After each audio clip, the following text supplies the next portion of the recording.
Assalamualaikum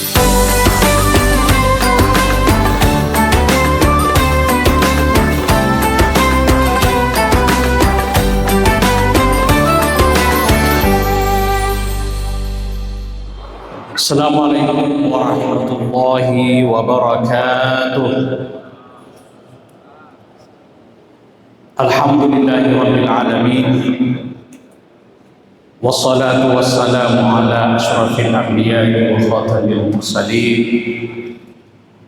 Sayyidina wa syafi'ina wa habibina wa uswatina wa qudwatina Muhammadin wa ala alihi wa sahbihi wa man sara ala nahjihi wa istana bi sunnatihi wa ihtada bi hadihi ila yaumiddin, amma ba'd. Yang sama-sama kita hormati Bapak Rektor, para pimpinan universitas, para dosen dan adik-adik mahasiswa, para jemaah yang semuanya dimuliakan Allah Subhanahu wa Ta'ala. Tadi disampaikan saya diberi amanah untuk menyampaikan kultum. Kultum itu kuliah 7 menit, tapi bisa juga berarti kuliah terserah antum. Ya, kebetulan dalam waktu yang singkat ini saya mau bicara tentang moderasi beragama.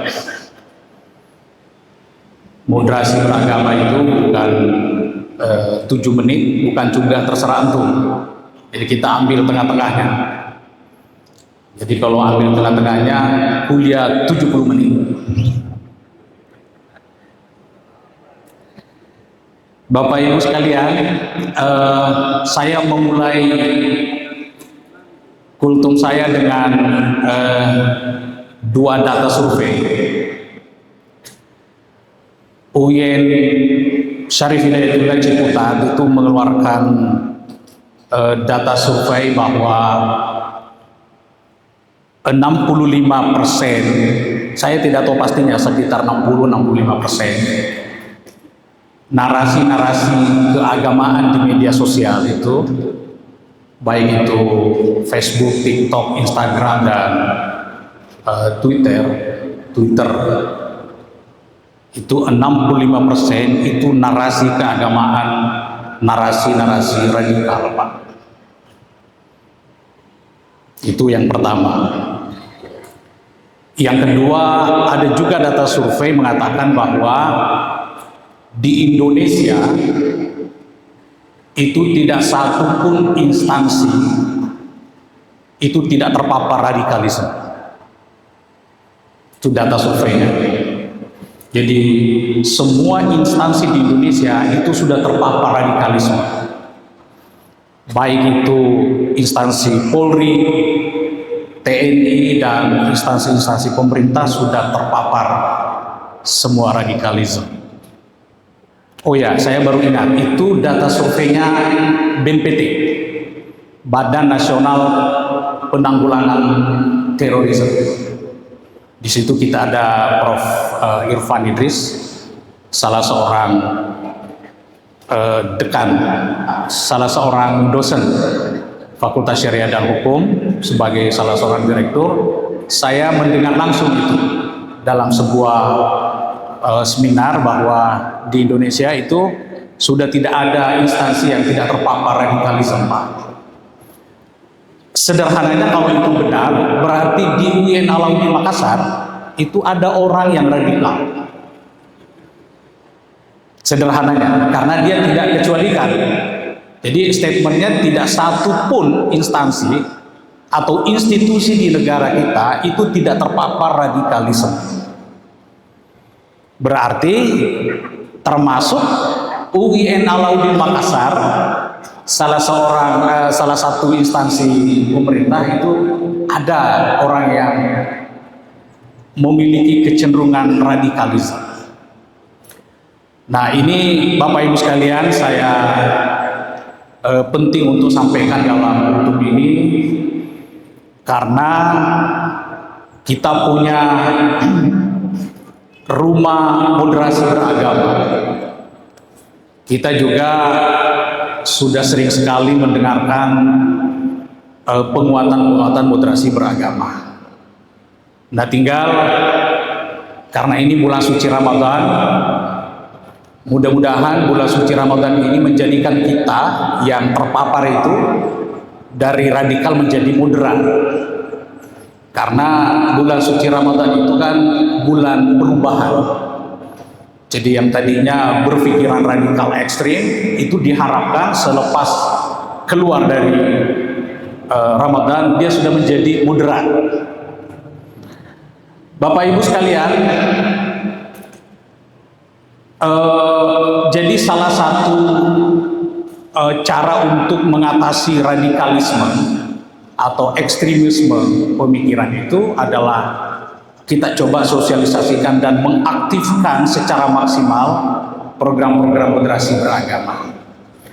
Yang pertama dulu yang saya mau sampaikan kepada Bapak Ibu sekalian, moderasi beragama ini kewajiban, ini bukan pilihan ya. Jadi tidak bisa diperdebatkan sebenarnya. Karena moderasi beragama itu adalah prinsip dan esensi Islam. Artinya orang yang tidak moderat itu berarti dipertanyakan keislamannya. Karena moderasi, menjadi orang moderat di dalam beragama itu bukan pilihan. Seorang muslim tidak boleh mengatakan saya nggak mau menjadi moderat, nggak boleh, karena itu bukan pilihan. Itu adalah kewajiban, karena itu adalah esensi dan prinsip di dalam Islam.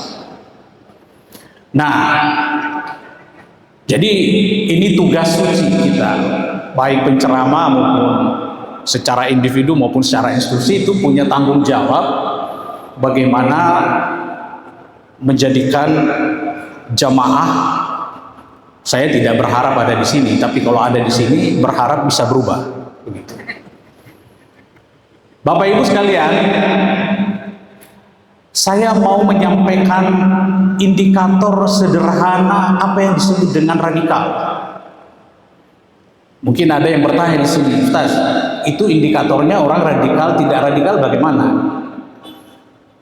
Bapak Ibu sekalian, salah satu indikator orang itu radikal atau tidak tergantung cara memahami agamanya. Jadi kita itu kalau bicara tentang agama ada namanya menjaga agama. Nah, saya kemarin menulis tentang menjaga agama di era kontemporer. Mungkin sudah ada yang membacanya, tetapi intinya bahwa di era kontemporer ini menjaga agama itu tidak hanya sekedar memperbanyak ibadah-ibadah ritual, tetapi kita pastikan pemahaman dan praktik keagamaan kita itu benar atau tidak. Itu menjaga agama. Sekali lagi, menjaga agama itu salah satu tafsiran di era kontemporer ini adalah kita pastikan pemahaman kita terhadap agama itu sudah benar atau tidak. Masih mending kalau kita konsumsi sendiri, tapi kalau kita spread ke orang lain itu bisa berbahaya dan bisa agamanya terancam. Nah, salah satu bentuk cara memahami agama yang keliru itu selalu mengatakan bahwa agama ini hitam putih. Nah, ini mulai dari sini, Pak. Kalau kita mengatakan bahwa agama itu hitam putih, di sini bisa ditengarai bahwa dia terpapar radikal. Kenapa? Karena di dalam Islam itu banyak sekali warna. Ada warna ungu. Warna ungu itu warna janda, Pak.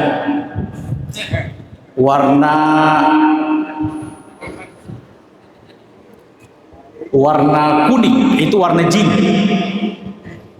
Jadi banyak sekali warna, Pak, di dalam Islam.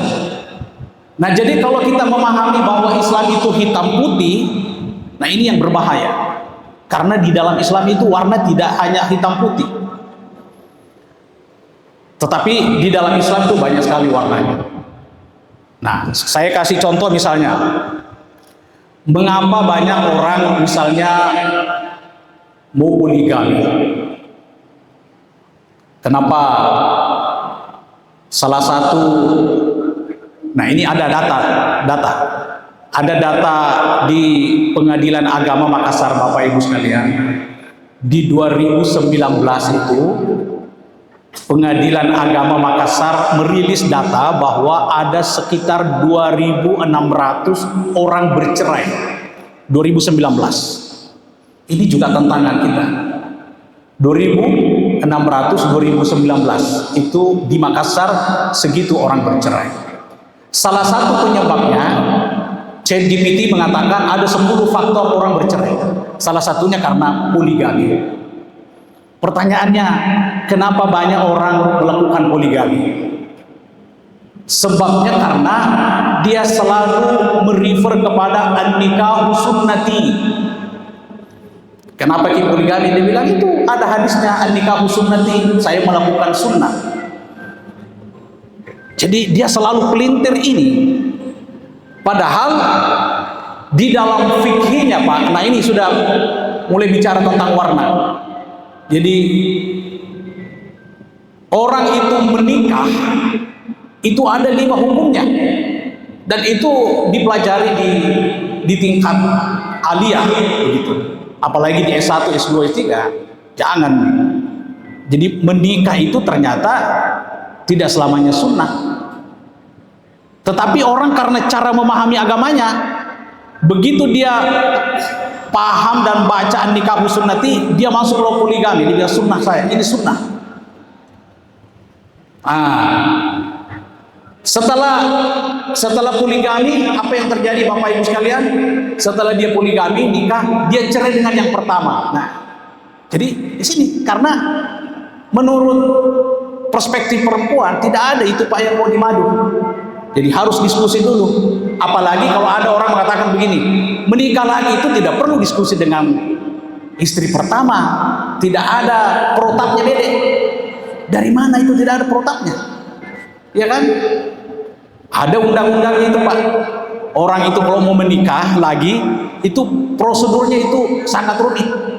Harus minta izin sama pengadilan, dan kalau orang PNS ya seperti Pak Rektor, seperti wakil-wakil rektor dekan itu harus minta izin sama atasan Pak. Nah ini saya mau mulai lagi di sini. Orang-orang yang berpikiran radikal, dia mengatakan selama sunnah mengatakan dibolehkan, ngapain pergi lagi ke pengadilan? Nah ini yang perlu lagi diperbaiki cara berpikirnya. Yang kedua, tadi itu hitam putih ya. Sekarang ciri kedua orang radikal, orang selalu menggunakan fikih untuk menantang undang-undang.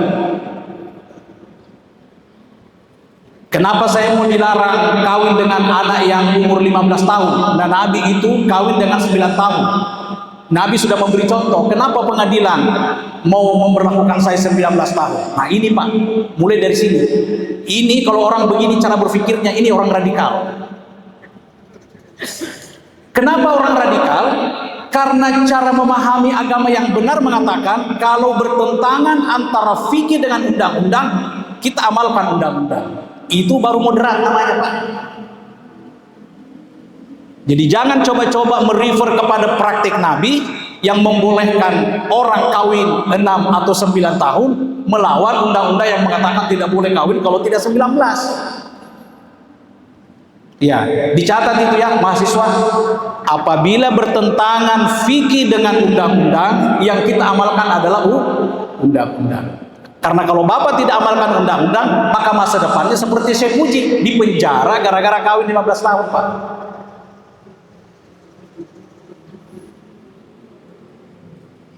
Nah ini caranya Pak. Jadi dia selalu benturkan antara pemahaman keagamaan dengan regulasi. Jadi kalau dia berjalan pakai mobil jam 12 malam tidak ada mobil, terus lewat lampu merah, dia tembus saja. Dia bilang, itu ceritaan saja, itu cerita polisi, tidak ada di Quran, tidak ada di hadis. Pak, ini yang termasuk radikal. Ya, ini orang radikal. Nah, saya masih ada waktu 2 menit karena di sini bilang 15-17 menit, Pak. Jadi saya masih punya 2 menit. Saya pakai stopwatch. Ini namanya kesalehan digital. Kita saleh menjadi orang baik dikontrol oleh digital. Jadi orang itu kalau ceramah, Pak, pakai jam itu kolot, Pak, pakai stopwatch gitu. Ya. Nah, itu juga termasuk orang moderat. Kalau diundang ceramah konsisten Pak dengan yang ini. Itu orang moderat.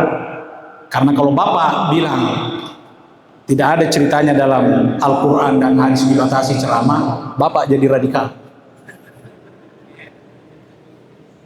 Iya. Jadi saya kira demikian karena tinggal 1 menit. Kalau Bapak dan Ibu mau tahu bagaimana bisa membentuk cara berpikir moderat, kita baca tulisanku sepanjang Ramadan. Wassalamualaikum warahmatullahi wabarakatuh.